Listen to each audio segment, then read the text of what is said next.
months of the United Nations Day, let's bring in the Chief of Field Office, Unicef, Phoung Nguyen, who joins us live via Zoom from Maiduguri. Thank you for joining us on TVC News at 7. It's another United Nations Day. How united really would you say the nations of the world are in achieving the common goals? Yes, thank you very much, and happy United Nations Day to you and the viewers. Indeed, I think, you know, the 193 member states have made huge progress since 1945 when the United Nations was established.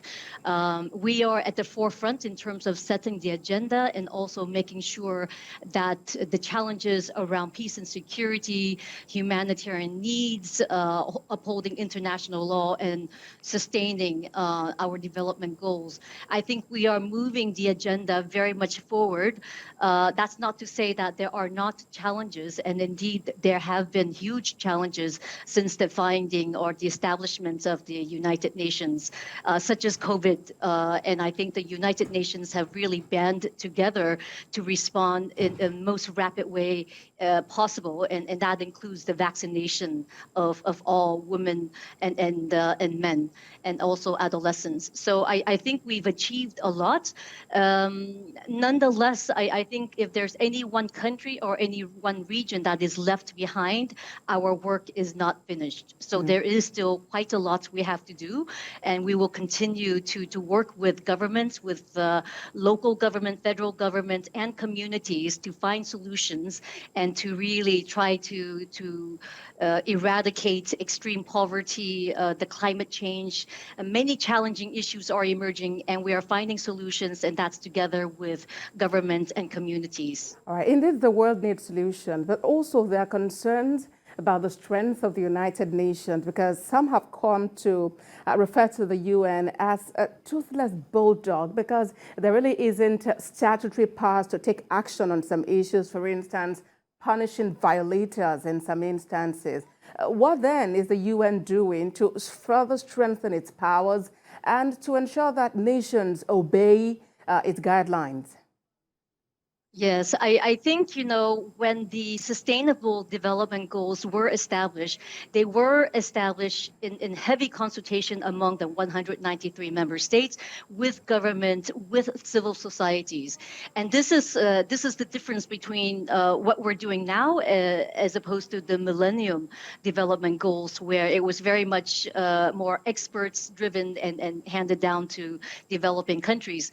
The SDGs, what we're doing now with the 17 goals, there are, you know, efforts underway, and we have been doing this since 2016, working closely together, not only to provide capacity support and also laying down legislation and capacity building and so forth. The challenge remains on the monitoring, and I think a lot of work still remains there to make sure that we're monitoring these rights violations against women, violations against girls and children. And that's what we're doing with the monitoring of the 6 grave rights violations. This is work in progress, but I think we have made a lot of headways. We have been able to work together among the countries and globally to make sure that when rights are violated, that we are monitoring them, but also making sure that we're working with legislation, with policies, with justice departments to make sure that those who perpetuate these violations are brought to justice.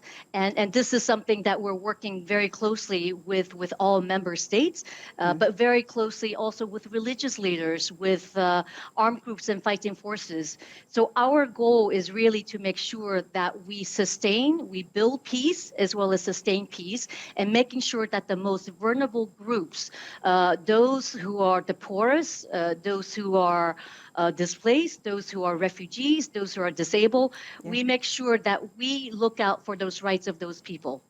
All right. And in the coming days, what is the strategy that the UN is putting in place to enforce its powers and to actually further enforce global cooperation? Because if you put into consideration, for instance, the conflict in Ukraine, I mean, it's affected millions of people. What is the UN doing?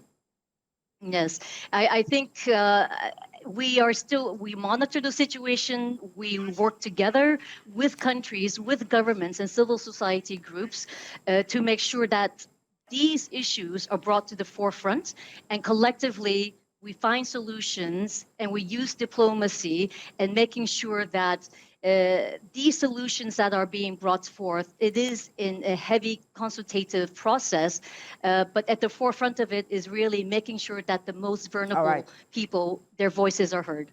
All right, Phoung, I must sincerely appreciate you. Chief of Field Office, UNICEF, Phoung Nguyen. Thank you for joining us on TVC News at 7.